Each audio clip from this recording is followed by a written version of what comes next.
Hello dear students, welcome to English Hospital 24 channel. I hope that all of you are doing very fine and you are staying home with your books, because books are called the best friends of our life. That's why you should always be connected with books and you should study regularly.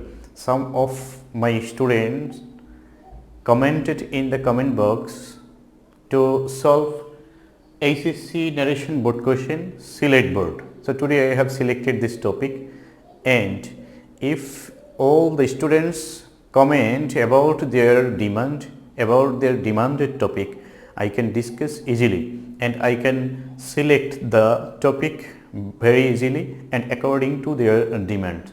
So I would like to thank the students who wanted to get the solution of this board question. So this situation or this process is very easy for me to select the topic to discuss for you. So before going to start today's lesson, I would like to invite you to subscribe the channel if you are new here. If you have already subscribed the channel, I would like to thank you very much, and I would also like to invite you to keep the bell button on so that you can get all the update video lesson at first in your notification. So let's start our today's lesson. This is ASSC board question select board 2016, and this is indirect passage, and we will have to make it direct or direct, whatever you can say. If I say in Bengali, এই যে indirect প্যাসেজটি থাকে অনেক সময় এগুলো এইচএসসিতে থাকে, এসএসসিতে থাকে না, এইচএসসিতে বেশিরভাগ সময়ই থাকে এরকম। তবে এগুলো একটু মানে ডিফিকাল্ট কোশ্চেন যদি হয় তখন এগুলো এসে থাকে। ইজি কোশ্চেনের ক্ষেত্রে যে নর্মাল যে প্রসেস ডিরেক্ট থেকে ইনডিরেক্ট সেটি হয়ে থাকে। তো আজকে আমি দেখাবো, এর আগেও আমি এই চ্যানেলে যে ন্যারেশন নামে যে প্লে লিস্ট রয়েছে সেখানে আরেকটি ভিডিও লেসন তৈরি করে দিয়েছিলাম যে কীভাবে ইনডিরেক্ট থেকে ডিরেক্ট করতে হয়। তো আজকে আরেকটি এখানে দেখাচ্ছি যে কীভাবে ইনডিরেক্টকে ডিরেক্ট করতে হয়। তবে বিষয়টি হচ্ছে যদি কেউ ডিরেক্ট থেকে ইনডিরেক্ট করতে পারে easily, he can do or he can change the indirect speech easily into direct speech. যদি তুমি খুব সহজে কলেজে যেতে পারো, আবার খুব সহজে কলেজ থেকে বাসায় ফিরতে পারবে। তো এখানে এরকম কিছু বিষয় রয়েছে। ফার্স্ট আমরা দেখি, once I asked a sweet little girl what her mother's name was, যে এক সময় আমি একটি মিষ্টি মেয়েকে তার মায়ের নাম জিজ্ঞাসা করেছিলাম। তাহলে এটি হচ্ছে এই ইনডিরেক্ট যখন আমরা করেছি তখন এখানে আস্কড, কিন্তু চেঞ্জ করার সময় এই সেন্টেন্সটি এই আস্কড দিয়ে বুঝতে হবে যে এটি যখন ডিরেক্ট করবো তখন সেটি ইন্টারোগেটিভ সেন্টেন্স হবে। তো ইন্টারোগেটিভ সেন্টেন্স যখন হবে তখন সেখানে আমরা রিপোর্টিং ভার্বটি সেইডও রাখতে পারবো, আস্কডও রাখতে পারবো। তো আস্কড থাকলে সেইড করাটাই ভালো। তাহলে আমি যদি এখানে লিখি যে once I said a sweet little girl, তাহলে এই হচ্ছে রিপোর্টিং ভার্ব এবং রিপোর্টিং ভার্ব অবজেক্ট। তাহলে অবজেক্ট যদি দেওয়া থাকে তখন কমা বসাতে হয় অবজেক্টের পরে, আবার রিপোর্টিং ভার্বের পরে কমা বসালে হবে না। তাহলে অবজেক্ট দেওয়া থাকলে তখন অবজেক্টের পরে বসাতে হবে। তাহলে এখানে আমরা দেখতে পাচ্ছি অবজেক্ট দেওয়া রয়েছে, so we will use the comma after object. বসালাম অবজেক্ট, তারপরে যে অংশটুকু রয়েছে সেখানে এই অংশটুকুর ক্ষেত্রে আমাদেরকে ইনভার্টেড কমা ব্যবহার করতে হবে। তাহলে আমরা ইনভার্টেড কমা এখান থেকে শুরু করলাম। এখন দেখবো আমরা ইন্টিগ্রেটিভ সেন্টেন্সটির ক্ষেত্রে এখানে কনজাংশনটি কী রয়েছে। যদি ইফ থাকে তাহলে এখানে ইনভার্টেড কমার মধ্যে সেন্টেন্সটি অক্সিলারি ভার্ব দিয়ে শুরু হবে। যদি ডব্লিউএইচ ওয়ার্ড থাকে তাহলে ডব্লিউএইচ ওয়ার্ড দিয়ে শুরু করব। আবার মনে রাখতে হবে, যদি এখানে সেন্টেন্সের এই যে পরের অংশ যেটি আমরা রিপোর্টিং স্পিচ বলে থাকি সেটি শুরুতে যদি ডব্লিউএইচ ওয়ার্ড থাকে তাহলে ডব্লিউএইচ ওয়ার্ড দিয়ে শুরু করবো ইনভার্টেড কমার মধ্যে। আর যদি ডব্লিউএইচ ওয়ার্ড না থাকে, অক্সিলারি ভার্ব থাকে, দ্যাট মিনস ইফ থাকে, তাহলে আমরা অক্সিলারি ভার্ব দিয়ে শুরু করবো। তাহলে এখানে ডব্লিউএইচ ওয়ার্ড রয়েছে, তাহলে আমরা কি দিয়ে শুরু করবো? ডব্লিউএইচ ওয়ার্ড দিয়ে। হোয়াট, তারপরে হচ্ছে এই হোয়াট যখন থাকে তখন এই যে অক্সিলারি ভার্বটি সেটি চলে যাবে সাবজেক্টের পূর্বে। তাহলে এখানে সাবজেক্ট হচ্ছে তোমার মায়ের নাম। তাহলে আমি তাকে জিজ্ঞেস করছিলাম তার মায়ের নাম, তাহলে তার মায়ের নাম হচ্ছে সাবজেক্ট। তাহলে ইন্টারোগেটিভ সেন্টেন্স যেহেতু হবে তাহলে অক্সিলারি ভার্ব যেটি রয়েছে সেটি চলে যাবে এই সাবজেক্টের পূর্বে। তাহলে ডব্লিউএইচ ওয়ার্ডের পরে হোয়াট ইজ, তারপরে এই পার্সন চেঞ্জের ক্ষেত্রে তাহলে এখানে রয়েছে হার। তাহলে এই যে হার রয়েছে এটি হচ্ছে থার্ড পারসন, তাহলে এই থার্ড পারসন এটি কি অনুসারে চেঞ্জ হয়েছিল সেটা আমরা এখানে খেয়াল করতে হবে। আই এর পজিটিভ ফর্ম হচ্ছে মাই, তাহলে এটি মাই অনুযায়ী পরিবর্তন হয়নি বা আই অনুযায়ী পরিবর্তন হয়নি। যেহেতু হার হচ্ছে মেয়েদের, তাহলে এখানে অবজেক্ট মেয়ে, তাহলে এই অবজেক্ট অনুসারে পরিবর্তন হয়েছিল, এই বিষয়টি বুঝতে হবে। তাহলে এখানে যদি অবজেক্ট অনুযায়ী পরিবর্তন হয়ে থাকে, তাহলে অবজেক্ট অনুযায়ী পরিবর্তন কখন হয়? সেকেন্ড পারসন থাকলে। তাহলে আমাদের এখানে ওই হারের জায়গায় সেকেন্ড পারসন লিখতে হবে। সেকেন্ড পারসন হচ্ছে ইউ অথবা ইয়োর। তাহলে এখন এখানে আমাদের লিখতে হবে ইয়োর, কারণ হচ্ছে হার এখানে পজিটিভ ফর্ম রয়েছে। কীভাবে বুঝবো না পজিটিভ ফর্ম? এই যে নাউনের পূর্বে রয়েছে, নাউনের পূর্বে পার্সনের পজিটিভ ফর্ম বসে। তাহলে এখন ওর পরিবর্তে আমি যেটি ব্যবহার করবো সেটিও পজিটিভ ফর্ম হবে। তাহলে প্রথমে শিওর হলাম যেটি সেকেন্ড পার্সন হবে। কীভাবে বুঝলাম? যেহেতু অবজেক্টের পরিবর্তে ওখানে বসেছে, সেই জন্য এখানে বুঝলাম সেকেন্ড পার্সন হবে। তারপরে দেখবো ওখানে কী চেহারা রয়েছে, পজিটিভ ফর্ম, এখানেও পজিটিভ ফর্ম হবে। তাহলে what is your mother's, mother's আর চেঞ্জ হবে না, mother's name, what is your mother's name, এই হচ্ছে কোশ্চেন মার্ক, তারপরে ইনভার্টেড কমা এখানে শেষ, কারণ বক্তব্য এখানে শেষ। তাহলে এই কোশ্চেন মার্ক ব্যবহার করতে ভুল হলেও আবার হবে না, কারণ this is interrogative sentence, that's you should use interrogative sign at the end of the sentence. What is your mother's name, তাহলে এখানে আমি কোনটি কী পরিবর্তে কীভাবে বসিয়েছি সেটি তোমাদের মনে রাখতে হবে। সেই অনুযায়ী প্রয়োজনে তুমি নোট করে রাখবে যে ওখানে কোন পার্সন ছিল, কীভাবে আমি দেখে পরিবর্তন করেছি। ওখানে হার ছিল কীভাবে, যে হার হচ্ছে কার পজিটিভ ফর্ম, সেটি হচ্ছে স্ত্রীলিঙ্গ। তাহলে এখানে শুরুতে সাবজেক্ট, এখানে স্ত্রীলিঙ্গ নেই, রয়েছে এখানে। এখন প্রশ্ন হতে পারে যদি জায়গায় স্ত্রীলিঙ্গ থাকে তখন কীভাবে করতে হবে? তখন দেখতে হবে যে আমি কাকে তার মায়ের নাম জিজ্ঞাসা করেছিলাম, তাহলে এখানে আমি দেখতে পাচ্ছি এই মেয়েটিকে জিজ্ঞাসা করেছিলাম, এভাবে অর্থ করেও ওখানে চেঞ্জ করা যাবে। তারপরের সেন্টেন্সটি হচ্ছে she replied that she could remember her mother's name but she wouldn't tell me that. তাহলে এই জায়গাতে আমরা আবার শুরু করব, শি রিপ্লাইড, এখানে রিপ্লাইড না লিখলে লিখবো আমরা সেইড, শি সেইড, এখানে অবজেক্ট দেওয়া নেই সেজন্য কমা এই রিপোর্টিং ভার্বের পরেই বসবে। তাহলে শি সেইড, এরপরে আমাদের ইনভার্টেড কমা শুরু করতে হবে। তাহলে এখানে দেওয়া রয়েছে দ্যাট, তাহলে দ্যাট হচ্ছে অ্যাসার্টিভ সেন্টেন্স। তাহলে অ্যাসার্টিভ সেন্টেন্স হলে ইনভার্টেড কমার মধ্যে শুরু হবে সাবজেক্ট দিয়ে। তাহলে এখানে সাবজেক্ট হচ্ছে শি, তাহলে শি হচ্ছে থার্ড পারসন। এটি কী অনুযায়ী পরিবর্তন হয়েছিল? তাহলে আমরা দেখতে পারি যে এই যে শি, এখানে আমি শি সেইড, সে বলেছিল, তাহলে কি বলছে যে সে বলেছিল আমি তার নাম স্মরণ করতে পারি কিন্তু আমি তা কাউকে বলবো না। তাহলে এখানে আমি যখন এটা চেঞ্জ করা ছিল তখন এখানে ছিল এরকম যে সে বলেছে সে তার মায়ের নাম স্মরণ করতে পারে। তাহলে সে তার মায়ের নাম স্মরণ করতে, এটা কে? সেটি হচ্ছে এই যে মেয়েটি। তাহলে যখন এই আমরা ডিরেক্ট করব, ডিরেক্ট করলে সে নিজেকে আমি হিসেবে সম্বোধন করবে, নিজেকে সে হিসেবে সম্বোধন করবে না। এই জন্য বলা হয় ন্যারেশন তিন ব্যক্তির মধ্যে সম্পন্ন হয়ে থাকে। প্রথম হচ্ছে একজন ব্যক্তি বলে, দ্বিতীয় হচ্ছে একজন শোনে, তৃতীয় হচ্ছে এই যে ব্যক্তি শোনে সে আবার গিয়ে আরেকজনের কাছে বলে। তো যখন এই ব্যক্তি অন্য একজনের কাছে গিয়ে বলে তখন সেটি ইনডিরেক্ট হয়ে যায়। আবার যখন এই যে ব্যক্তি প্রথমে বলেছে সে ব্যক্তি যখন এই ব্যক্তির কাছে বলে তখন সে সর্বদাই নিজেকে আমি হিসেবে সম্বোধন করে থাকে। এই আমিটাই এই ব্যক্তি যখন বলে তখন সে তিনি যিনি এইভাবে চেঞ্জ করে বলা হয়। তো সেক্ষেত্রে আমরা যখন এই প্রথম ব্যক্তির কাছে যখন আসবো তখন সেখানে ওই নিজেকে আমি হিসেবে, এখন এখানে আমরা লিখবো সব এই মেয়েটি যে কথায় বলেছিল তার ভাষায় আমরা এখানে লিখব। তাহলে এখানে সে বলেছিল আমি আমার মায়ের নাম স্মরণ করতে পারি, তাহলে আই, এখানে পাস্ট যদি থাকে তাহলে এখানে ডিরেক্ট হয়ে যাবে প্রেজেন্ট ফর্ম। তাহলে কুড হচ্ছে পাস্ট ফর্ম, এর প্রেজেন্ট ফর্ম হচ্ছে ক্যান। আই ক্যান রিমেম্বার, এখন এই ভার্বটাও কি চেঞ্জ করবো না? যখন অক্সিলিয়ারি ভার্ব থাকে, মূল ভার্ব থাকে, তখন শুধু অক্সিলিয়ারি ভার্বে চেঞ্জ হয়। এটি ইনডিরেক্ট করার সময় চেঞ্জ হয় একইভাবে, আবার ইনডিরেক্ট ডিরেক্ট করার সময় একইভাবে চেঞ্জ হয়। আই ক্যান রিমেম্বার হার, এখানে সে তার মায়ের নাম বলতে পারে। তাহলে সে বলেছে যে আই ক্যান রিমেম্বার, এখানে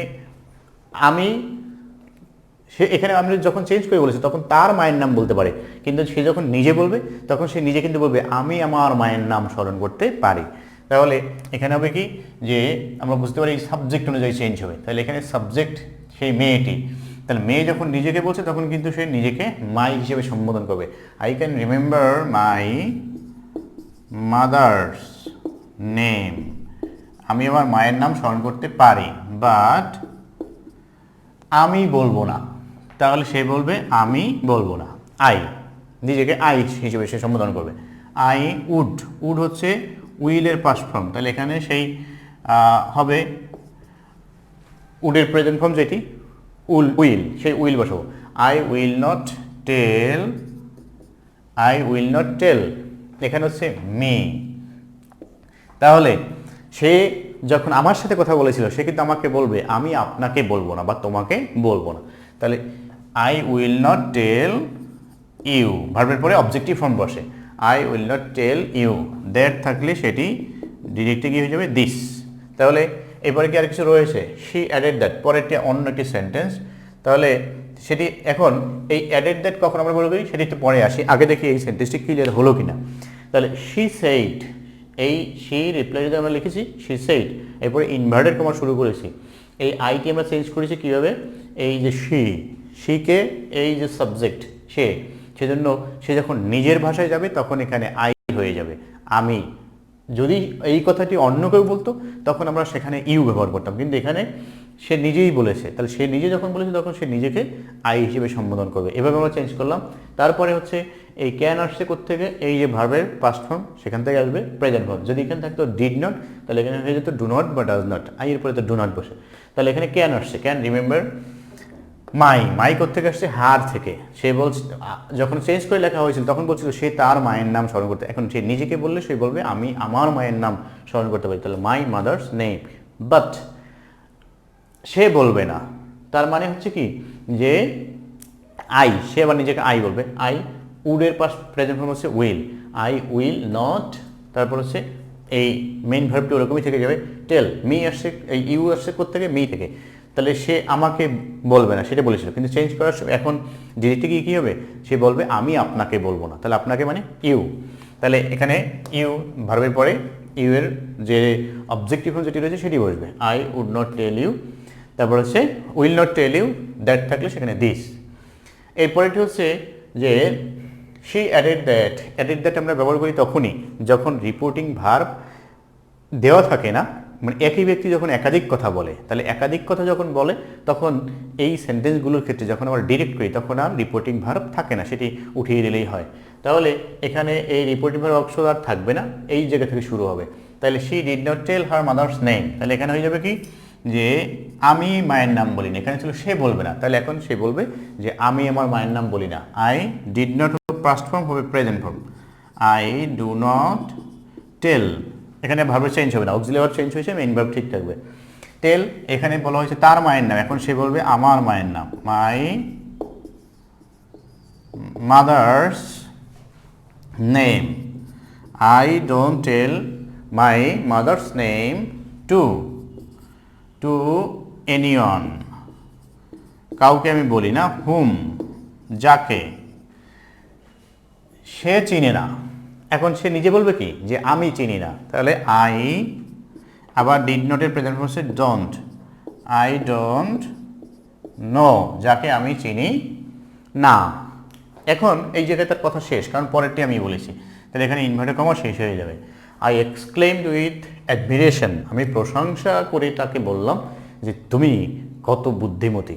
তাহলে এখানে হবে আই এক্সক্লেমড হয়ে যাবে সেইড, আই সেইড, এবারে কমা, কারণ হচ্ছে এখানে কোনো অবজেক্টের উল্লেখ করা নেই। আই সেইড, দ্যাট আর থাকবে না, কারণ এটি হলো এক্সক্লামেটরি সেন্টেন্স থেকে যখন আমরা চেঞ্জ করে লিখি তখন দ্যাট আসে। I said she was a very clever girl, তাহলে এই যখন আর্টিকেল থাকে সেই সেন্টেন্সগুলোকে এখন আমরা এটা এক্সক্লামেটরি করবো, কীভাবে বুঝবো? এটা হচ্ছে ওই যে এক্সক্লেম থাকবে, এক্সক্লেম যখন থাকবে তখন সেই সেন্টেন্সটি ডিরেক্ট করলে এক্সক্লেম উঠে সেখানে ওই সেন্টেন্সটি রিপোর্টেড স্পিচটি হয়ে যাবে এক্সক্লামেটরি সেন্টেন্স। কিন্তু আবার যদি যখন আমরা ডিরেক্ট থেকে ইনডাইরেক্ট করি তখন খেয়াল করি যখন এক্সক্লামেটরি সাইন থাকে তখনই আমরা সেখানে এক্সক্লেমড লিখি। তো এখানে দেখা যাচ্ছে যে এক্সক্লেমড রয়েছে, তাহলে আবার কী আসবে? সেই সেন্টেন্সটি এই যে এক্সক্লামেটরি সেন্টেন্স হয়ে যাবে। তাহলে আই সেইড, এখন আর্টিকেল যখন থাকে তখন এক্সক্লামেটরি সেন্টেন্সটি ওয়ার্ড দিয়ে শুরু হয়, তারপরে হচ্ছে আর্টিকেলটি আসে, এরপরে এই যে ভেরি থাকে বা গ্রেট সেটি বাদ যায়, এরপরে হলো অ্যাডজেক্টিভ শব্দটি আসে, what a what a clever, তারপরে যে নাউন যদি থাকে সেই নাউনটি আসে, হোয়াট এ ক্লেভার গার্ল, এরপর হচ্ছে এই শি ওয়াজ, আমি এখন কিন্তু কথা আমি বলছি, এখন কিন্তু সে বলছে না। তাহলে ওই যে আমি একটু আগে বলেছিলাম, যখন তার কথা অন্য কেউ বলবে তখন তাকে সে তুমি অথবা সে হিসেবে সম্বোধন করবে। এই ব্যক্তি আর এই ব্যক্তি দুইজনে যখন কথা বলবে তখন এ নিজেকে আই হিসেবে সম্বোধন করবে, আর সেকেন্ড যে ব্যক্তি সে তাকে বা এই ব্যক্তিকে তুমি হিসেবে সম্বোধন করবে। আবার ও যখন ওর সাথে কথা বলবে ওকে সে তুমি হিসেবে সম্বোধন করবে। বাট যখন এই ব্যক্তিটি ওর কথাই থার্ড পার্সনের কাছে বলবে তখন সে সব জায়গাতেই এই ব্যক্তিটাকে সে হিসেবে সম্বোধন করবে বা তুমি হিসেবে সম্বোধন করবে। এখন এখানে দেখতে পাচ্ছি যে এই ফার্স্ট যে ব্যক্তি কথা বলেছিল আই, সে এখন ওর সাথে কথা বলছে, তাই এখানে সে ওই যে মেয়েটিকে তুমি বা তোমাকে তোমার এই হিসেবে সম্বোধন করবে। তাহলে হোয়াট এ ক্লেভার গার্ল, তুমি, ইউ, এক্সক্লামেটরি সেন্টেন্স আমরা জানি যে নাউনের পরে সাবজেক্ট চলে আসে, তারপরে সাবজেক্টের পরে ভার্ব যায়। তাহলে এই ওয়াজ হলো পাস্ট হয়ে যাবে প্রেজেন্ট, ইউ এর পরে হয় অ্যামিজারে কোনটা বসবে, ইউ এর পরে আমরা জানি আর বসে, what a clever girl you're. তাহলে I said what a clever girl you're, তাহলে এখানে সেইড বসিয়েছি আমরা, যেহেতু এক্সক্লামেটরি সেন্টেন্সের ক্ষেত্রে যখন ডিরেক্ট থাকে তখন সেখানে সেইড। এরপরে এই যে অংশটুকু রিপোর্টেড স্পিচটি যদি থাকে এক্সক্লামেটরি সেন্টেন্সের ক্ষেত্রে আমরা জানি এখানে আর্টিকেল থাকলে হোয়াট দিয়ে শুরু হবে, আর্টিকেল যদি না থাকে তাহলে হাউ দিয়ে শুরু হবে। এখানে থাকতো she was very clever girl, তাহলে আমরা এখানে হাউ দিয়ে শুরু করতাম, how clever girl you are. কিন্তু এখানে যেহেতু আর্টিকেল রয়েছে তাহলে হবে হোয়াট এ, আর্টিকেলটি যদি এখানে দেখা যেত অ্যাডজেক্টিভটি যদি ভাওয়েল চলে আসতো তাহলে আবার এটা এন হয়ে যেত। তাহলে হোয়াট এ ক্লেভার, তারপরে এই অ্যাডজেক্টিভের পরে যে নাউনটি থাকবে সেটি বসবে, এরপরে সাবজেক্ট, তারপরে ভার্ব।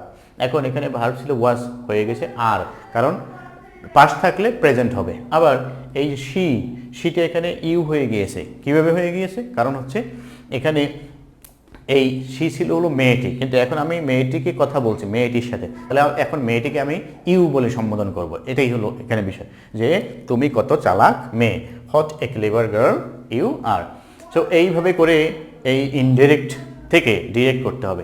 তারপরেও আমার এই আজকে যে শিক্ষার্থী কমেন্ট করে জানিয়েছে আমি তাকে অসংখ্য ধন্যবাদ জানাই, কারণ হচ্ছে এইভাবে করে যদি শিক্ষার্থীরা তাদের চাহিদা অনুযায়ী কমেন্ট করে জানিয়ে থাকে তাহলে আমাদের বিভিন্ন যে লেসন হজবরলা করে আলোচনা করার থেকে চাহিদা অনুযায়ী আলোচনা করতে পারলে খুব সহজ হয় এবং লেসন সিলেক্ট করাটাও সহজ হয়। সো আশা করছি এই ভিডিও লেসন দেখার পরে অন্যান্য শিক্ষার্থীরা উৎসাহিত হবে এবং আমার কাছে তাদের চাহিদা অনুযায়ী যে লেসন, যেখানে যে লেসনটি প্রয়োজন, গ্রামেটিক্যাল হোক বা যে কোনো বিষয় হোক, ইংলিশের যে কোনো বিষয় ইনশাল্লাহ I can solve and I have the ability to solve ইনশাল্লাহ। সো তোমরা সকলে কমেন্ট করে জানাবে যে এই লেসনটি প্রয়োজন, যে কোনো ধরনের লেসন ইংলিশের বিষয়ে I must try to solve. তো এখানে আজকে যে বিষয়টি আমি সমাধান করেছি, আশা করছি যে শিক্ষার্থী কমেন্ট করেছিল সে বুঝতে পারবে, বুঝতে না পারলে আবার কমেন্ট করে জানাবে, আবার আমি এই বিষয়টি নিয়ে আলোচনা করব। This is my duty to teach you correctly and properly and to fulfil your demand. তোমাকে তোমার চাহিদা সম্পূর্ণভাবে পূরণ করাটাই হচ্ছে আমার কাজ এবং আমার দায়িত্ব। এই জন্যই এই চ্যানেলটি আমি চালু করেছি এবং যারা চ্যানেল দেখবে বা সাবস্ক্রাইব করবে তাদের সকল চাহিদা পূরণ করাটাই হচ্ছে আমার রেসপন্সিবিলিটি। যদি সেটা না পারি তাহলে তো এখানে আমার দাঁড়িয়ে বা কথা বলে এই চ্যানেলে ভিডিও দিয়ে অন্যদের সময় নষ্ট করার কোনো মানে হয় না। সো এখানে এই চ্যানেলটি যে দেখবে আমার উদ্দেশ্য হচ্ছে সেটি যেন তারা এই চ্যানেলে যদি 5 মিনিট সময় দেখে সেই 5 মিনিট যেন তার ইফেক্টিভ সময় ওয়েস্ট হয় বা ফ্রুটফুল হয়, এখানে যেন সে সময়টি ওয়েস্ট না হয়ে ইউটিলাইজ হয়। ওয়েস্ট অ্যান্ড ইউটিলাইজ, নষ্ট হবে না, সদ্ব্যবহার হবে। তাই সেই আশা রেখে এটাই আমি চাই যে তোমরা সকলে এই চ্যানেল থেকে শিখবে এবং এই চ্যানেলটি সাবস্ক্রাইব করে বন্ধুদেরকেও সাবস্ক্রাইব করতে বলবে, তারাও যাতে এখান থেকে শিখতে পারে সেই ব্যবস্থা করে দেবে। আজকে এই ভিডিও লেসনটি ভালো লাগলে অবশ্যই লাইক করবে, কমেন্ট করবে, অন্যদের সাথে শেয়ার করবে। পরবর্তীতে আবার ইম্পর্টেন্ট কোনো ভিডিও লেসন নিয়ে আবার হাজির হব। Till then you should take care of your health and I expect your good health. I pray for your good health also. So thanks for watching. Thanks to all.